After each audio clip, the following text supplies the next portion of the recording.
Hello, friends. Welcome to the online session of Business and Commercial Knowledge. We are learning chapter number 6. The title of chapter is Common Business Terminologies. In that, we are learning part 12. From part 12 onwards, we will focus on banking terminologies. There are certain terms that are used for the banks. So, these are banking terminologies. Let's start with the first one is acceptance. Acceptance એટલે શું? Acceptance એટલે સ્વીકાર કરવો. તો અહીંયા બેન્કિંગમાં એક્સેપ્ટન્સની વાત શું આવે છે? તો acceptance which is also known as bankers acceptance. અહીંયા બેન્કિંગ ટર્મિનોલોજીમાં એક્સેપ્ટન્સનો મતલબ બેન્કર્સ એક્સેપ્ટન્સ એવો કરવાનો છે. The signed instrument of acknowledgement that indicates the approval and acceptance of terms and conditions of any agreement on behalf of the banker. Bank સાથે કોઈ પણ પ્રકારનો agreement તમે કરો છો અને એમાં બેન્કર દ્વારા સિગ્નેચર કરવામાં આવે છે, તો મતલબ એમ કે બેંક દ્વારા એ ટર્મ્સ એન્ડ કન્ડિશન્સ છે એને એક્સેપ્ટ કરવામાં આવી છે. ફોર એક્ઝામ્પલ, તમે લોનનો એગ્રીમેન્ટ કરો છો બેંક સાથે અને બેંક પાસેથી તમારે લોન લેવાની છે, તો બેંકનું જે ફોર્મ છે એમાં તમારા સિગ્નેચર અને પછી બેન્કરના સિગ્નેચર આવે, તો આનો મતલબ એમ કે બેન્કર છે is accepting the terms and conditions. It is a very wide term that is used in context of financial agreements and contracts. બીજા કોઈ પણ પ્રકારના ફાઇનાન્શિયલ એગ્રીમેન્ટ્સ હોય કે બીજા કોઈ પણ પ્રકારના કોન્ટ્રાક્ટ હોય એમાં જ્યારે સિગ્નેચર કરવામાં આવે છે તો એનો મતલબ એમ કે the party who is signing the document is accepting the terms and conditions of that agreement. એ એગ્રીમેન્ટના ટર્મ્સ એન્ડ કન્ડિશન્સ એ લોકો એક્સેપ્ટ કરી રહ્યા છે એવું કહી શકાય. ત્યારબાદ છે accepting house. An accepting house is a banking or finance organization that specializes in the service of acceptance and guarantee of bills of exchange. Bills of exchange છે એનું એક્સેપ્ટન્સ માટે જે બેંક અથવા ફાઇનાન્શિયલ ઇન્સ્ટિટ્યુશન છે એ work કરતી હોય એને accepting house તરીકે ઓળખવામાં આવે. This organization specializes in two prominent functions, that is facilitating the different negotiable instruments and merchant banking. આ પ્રકારની જે બેંક અથવા ફાઇનાન્શિયલ ઓર્ગેનાઇઝેશન છે એનું મૂળ કામ શું હોય છે? તો બિલ્સ ઓફ એક્સચેન્જને એક્સેપ્ટ કરવાનું.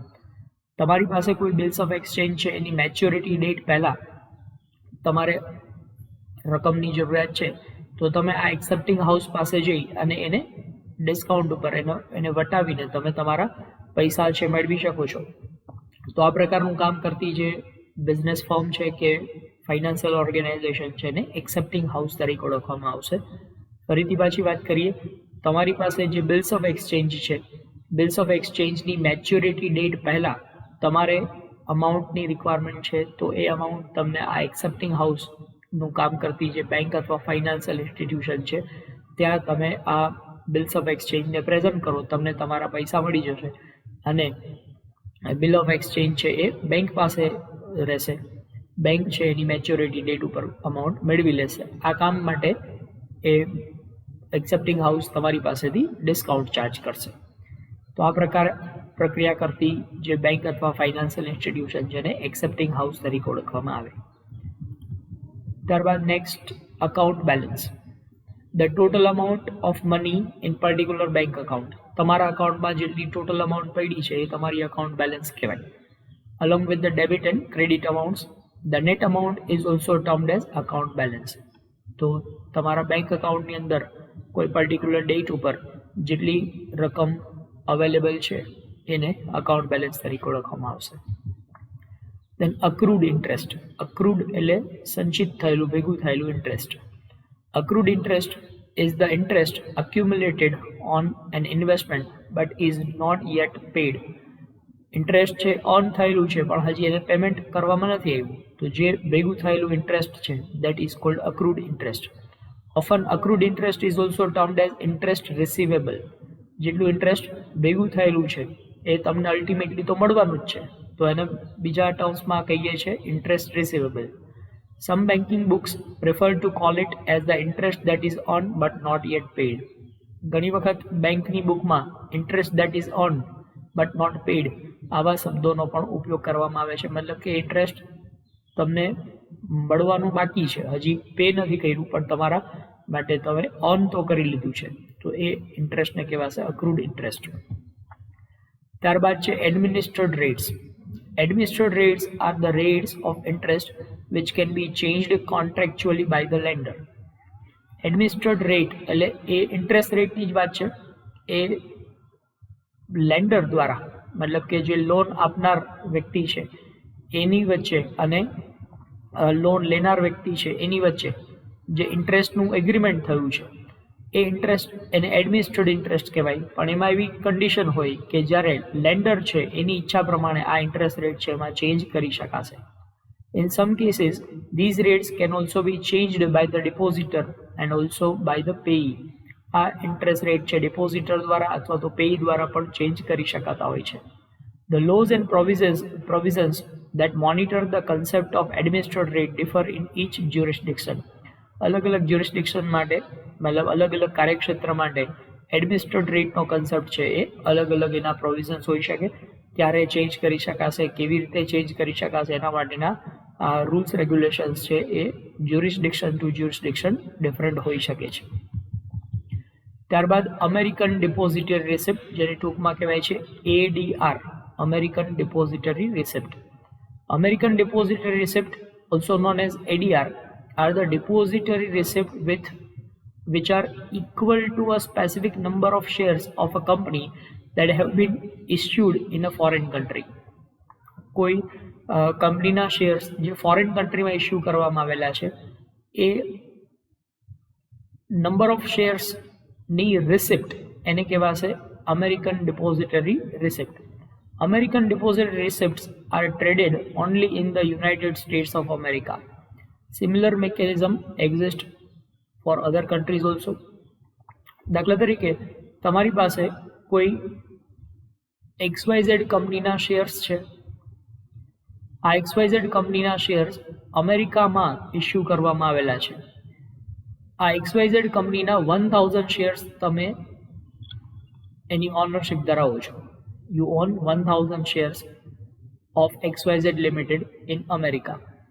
હવે અમેરિકાની કોઈ બેંકમાં આ શેર્સ તમે ડિપોઝિટ કર્યા છે. You have deposited these shares in any bank of America. હવે આ તમે ડિપોઝિટ કર્યા છે એનું પ્રૂફ શું? તો એનું પ્રૂફ એ આ અમેરિકન ડિપોઝિટરી રિસિપ્ટ છે. એ બેંક દ્વારા જ્યાં તમે આ શેર્સને ડિપોઝિટ કર્યા છે એના દ્વારા તમને એક રિસિપ્ટ આપવામાં આવશે. એ રિસિપ્ટ એ કહેવાશે અમેરિકન ડિપોઝિટરી રિસિપ્ટ. મતલબ your shares are deposited with some bank in America. તો આ 1000 શેર્સ અમેરિકાની કોઈ બેંકમાં ડિપોઝિટ કરવામાં આવેલા છે એની રિસિપ્ટ છે, એનું પ્રૂફ છે. આ પ્રૂફને કહેવાય અમેરિકન ડિપોઝિટરી રિસિપ્ટ. હવે જ્યારે તમારે આ શેર્સ વેચવા છે તો એ વેચવા માટે તમે આ રિસિપ્ટ છે એનો જ ઉપયોગ કરી શકશો. આ રિસિપ્ટને તમે સેલ આઉટ કરી શકશો. એનો મતલબ એમ કે તમારા આ 1000 શેર્સ છે એ સેલ થઈ ગયા છે. આ અમેરિકાની અંદર જ માત્ર ટ્રેડિંગ કરી શકાશે એટલા માટે જેનું નામ અમેરિકન ડિપોઝિટરી રિસિપ્ટ છે. આવી રીતે બીજું આવે છે ગ્લોબલ ડિપોઝિટરી રિસિપ્ટ, GDR જેને કહેવાય. ગ્લોબલ ડિપોઝિટરી રિસિપ્ટ એ આખા વર્લ્ડના કોઈ પણ કન્ટ્રીમાં એ શેર્સ છે એનું ટ્રેડિંગ થઈ શકે એટલા માટેનું નામ છે ગ્લોબલ ડિપોઝિટરી રિસિપ્ટ.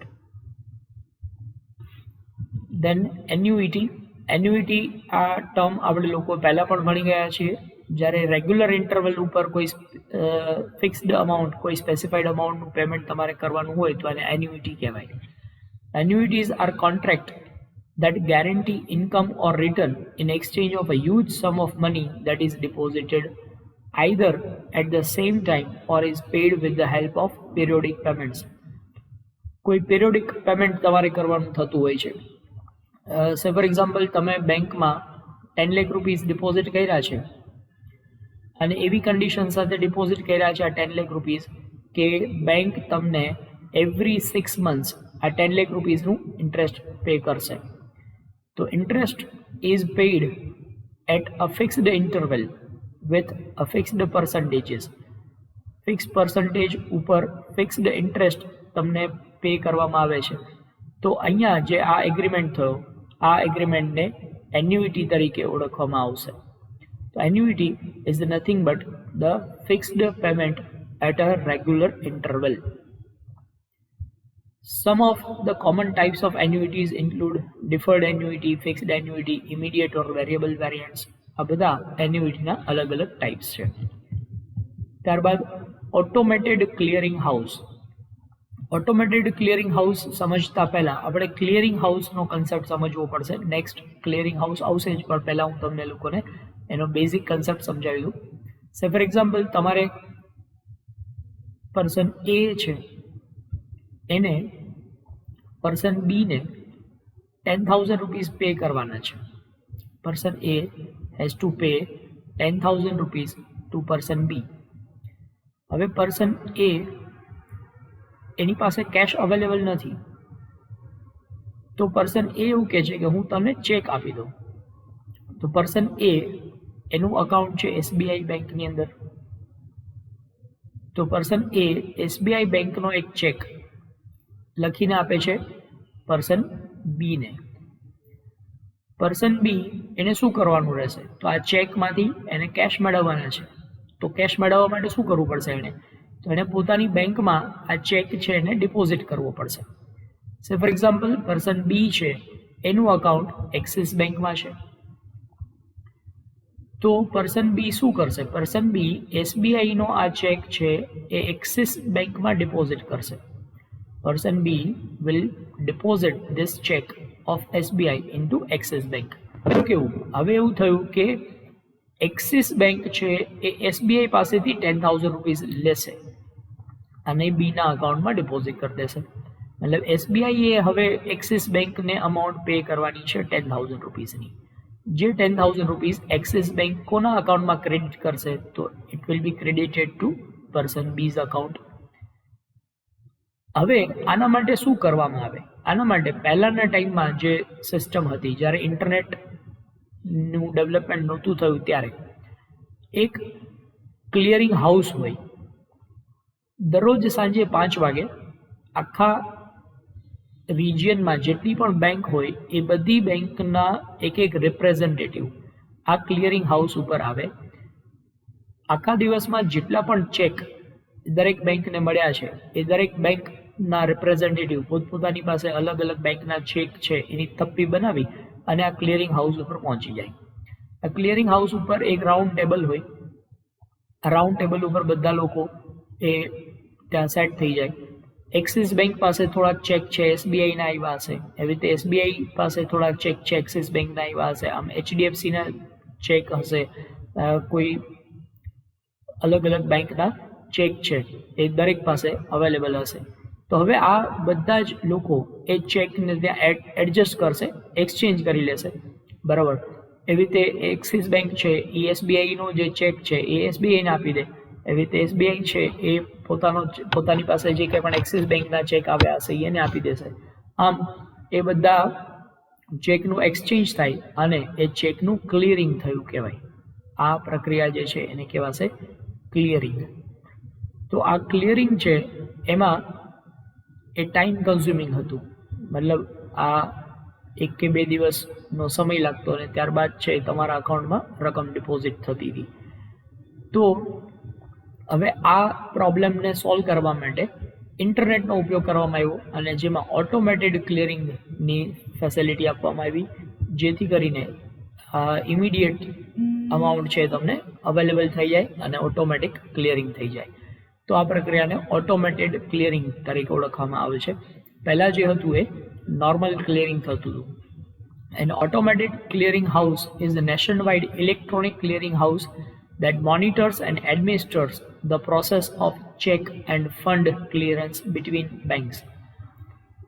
બેંકની વચ્ચે જ્યારે આ પ્રકારના ટ્રાન્ઝેક્શન્સ થાય છે તો એ ટ્રાન્ઝેક્શનમાં ક્લિયરિંગ માટેની ફેસિલિટી પ્રોવાઈડ કરતું હાઉસ એને ઓટોમેટેડ ક્લિયરિંગ હાઉસ તરીકે ઓળખવામાં આવશે. It is an electronic system that thus minimize the human work in the process of clearance. આ રીતે ઇન્ટરનેટનો ઉપયોગ કરીને ચેક છે હવે પહેલાં ફિઝિકલ જે એક્સચેન્જ કરવામાં આવતા હતા, ફિઝિકલ એક્સચેન્જ કરવાને બદલે એ ચેકને સ્કેન કરી અને જે તે બેંકનો ચેક છે ત્યાં એની સ્કેન્ડ કોપી પહોંચાડી દેવામાં આવે અને ઓટોમેટિકલી એ ક્રેડિટ ડેબિટની બેલેન્સ છે એ ટ્રાન્સફર થઈ જાય.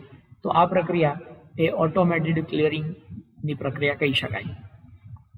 દેન ઓટોમેટેડ ટેલર મશીન, જેને આપણે નોર્મલી એટીએમના નામથી ઓળખતા હોઈએ છીએ. Automated teller machine are basically used to conduct transactions with the bank electronically. Automated teller machine is an excellent example of integration and electronics into the field of banking. જેમાં તમારે physically બેંકની સાથે transaction નથી કરતા, પણ આ machine છે એ machine દ્વારા તમે મની વિડ્રો કરી શકો છો અથવા મની ડિપોઝિટ કરી શકો છો. એટીએમ મતલબ એની ટાઈમ તમે આ પ્રક્રિયા કરી શકશો. તો આ વસ્તુ એને ઓટોમેટેડ ટેલર મશીન તરીકે ઓળખવામાં આવશે. દેન બેલેન્સ ટ્રાન્સફર. બેલેન્સ ટ્રાન્સફર મતલબ શું? તો એક અકાઉન્ટમાંથી બીજા અકાઉન્ટમાં અમાઉન્ટ ટ્રાન્સફર કરવામાં આવે તો that is cold balance transfer.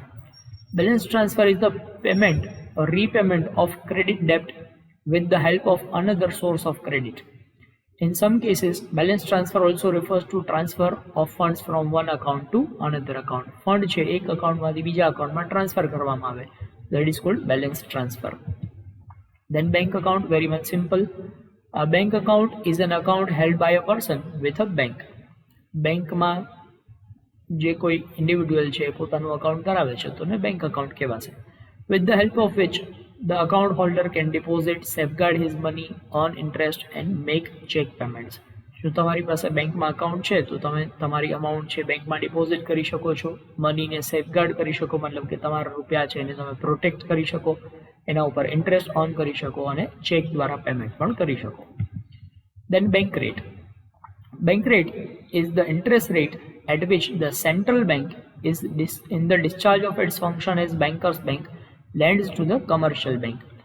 જ્યારે કમર્શિયલ બેંક છે એને ફાઇનાન્સની જરૂરિયાત હોય, કમર્શિયલ બેંક છે એને મનીની રિક્વાયરમેન્ટ હોય, તો એવા સંજોગોમાં કમર્શિયલ બેંક સેન્ટ્રલ બેંક પાસેથી લોન લે.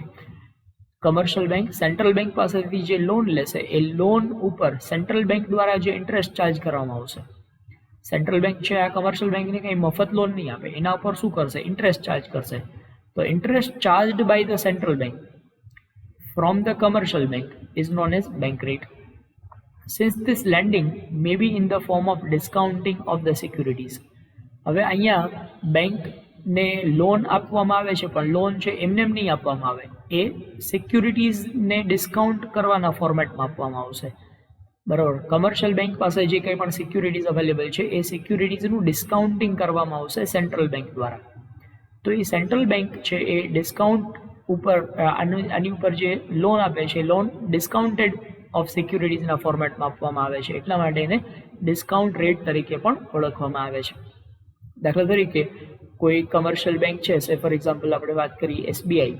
એસબીઆઈને તાત્કાલિક પૈસાની જરૂર પડે છે તો એસબીઆઈ એ પૈસા લેવા માટે કોની પાસે જશે? તો એસબીઆઈ છે it will go to RBI. પણ આરબીઆઈ છે એને મફત એમને પૈસા નહીં આપે. આરબીઆઈ શું કહેશે કે ભાઈ તમારી પાસે જેટલી પણ સિક્યુરિટીઝ અવેલેબલ હોય, બિલ્સ ઓફ એક્સચેન્જ છે, લેણી હુંડી છે, આ પ્રકારના કોઈ પણ નેગોશિયેબલ ઇન્સ્ટ્રુમેન્ટ્સ છે, એ નેગોશિયેબલ ઇન્સ્ટ્રુમેન્ટ્સ અમને આપો, અમે એને ડિસ્કાઉન્ટ કરી આપશું. તો માનો કે આ એસબીઆઈ પાસે 1 કરોડ રૂપિયાના નેગોશિયેબલ ઇન્સ્ટ્રુમેન્ટ્સ છે અને આ 1 કરોડ રૂપિયાના નેગોશિયેબલ ઇન્સ્ટ્રુમેન્ટ એ આરબીઆઈને આપે છે ડિસ્કાઉન્ટ કરવાના ફોર્મેટ માટે. તો આ 1 કરોડ રૂપિયામાંથી માનો કે આરબીઆઈ છે એ 10% ડિસ્કાઉન્ટ કટ કરી દે. 10% ડિસ્કાઉન્ટ કટ કરે તો આનો મતલબ એવો થયો કે એસબીઆઈના હાથમાં કેટલા આવશે? તો એસબીઆઈના હાથમાં આવશે 90 લાખ રૂપીસ. તો આ 90 લાખ રૂપીસ એસબીઆઈને મળી ગયા અને હવે આ 90 લાખ રૂપીસ આ 1 કરોડ ઉપર 10% ડિસ્કાઉન્ટ કટ કરવામાં આવ્યું. તો આ 10% જે ડિસ્કાઉન્ટ છે એ રેટ કહેવાય બેંક રેટ. તો bank rate is the rate at which RBI gives loan to SBI. આરબીઆઈએ એસબીઆઈને લોન આપી. કેટલા રૂપિયાની લોન આપી? તો આ 90 લાખ રૂપીસ. ઓરિજિનલી 1 કરોડ હતા, એ 1 કરોડમાંથી 10% ઇન્ટરેસ્ટ કટ કરી દેવામાં આવ્યું, ડિસ્કાઉન્ટ કટ કરવામાં આવ્યું. તો આ જે પર્સન્ટેજ ઉપર ડિસ્કાઉન્ટ કટ કરવામાં આવે છે એ રેટને બેંક રેટ તરીકે ઓળખવામાં આવશે. ત્યારબાદ basis point. It is a measure of change in financial parameters such as interest, stocks, indices and market rates. It is 1/100 of 1%. basis point is 1 upon 100 of 1%. So basis point is 1 upon 100%. That is, તમે ઘણી વખત એવું સાંભળ્યું હશે કે કોઈ પણ વખતે બેંક રેટમાં ચેન્જ કરવામાં આવ્યો તો બેંક રેટમાં 10 બેસિસ પોઈન્ટનો ચેન્જ કરવામાં આવ્યો તો 10 બેસિસ પોઈન્ટ એનો મતલબ શું થયો? તો 10 બેસિસ પોઈન્ટ મતલબ it is 1 upon 100%. A basis point તરીકે ઓળખવામાં આવશે. ત્યારબાદ બાઉન્સ્ડ ચેક. બાઉન્સ્ડ ચેક મતલબ શું? તો જેની અમાઉન્ટ પે કરવાની પોસિબલ નથી એ બાઉન્સ્ડ ચેક કહેવાય. A bounced check is nothing but an ordinary bank check that any bank can refuse to encash or pay because of the fact that there is no sufficient finance in the bank account or the originator or the drawer of the check or same other valid reason. મતલબ કે જ્યારે તમે બેંકમાં check deposit કર્યો છે પરંતુ તમારા અકાઉન્ટમાં સફિશિયન્ટ બેલેન્સ નથી અથવા તો સિગ્નેચર મિસમેચ થાય છે અથવા તો બીજા કોઈ પણ પ્રકારના વેલિડ રીઝન છે જે રીઝનને હિસાબે બેંક દ્વારા એ ચેકની અમાઉન્ટ પે કરવાની મનાઈ કરવામાં આવે, એ અમાઉન્ટ છે એ પે કરવાની ના પાડવામાં આવે તો એ પ્રકારનો ચેક છે એને બાઉન્સ્ડ ચેક તરીકે ઓળખવામાં આવશે.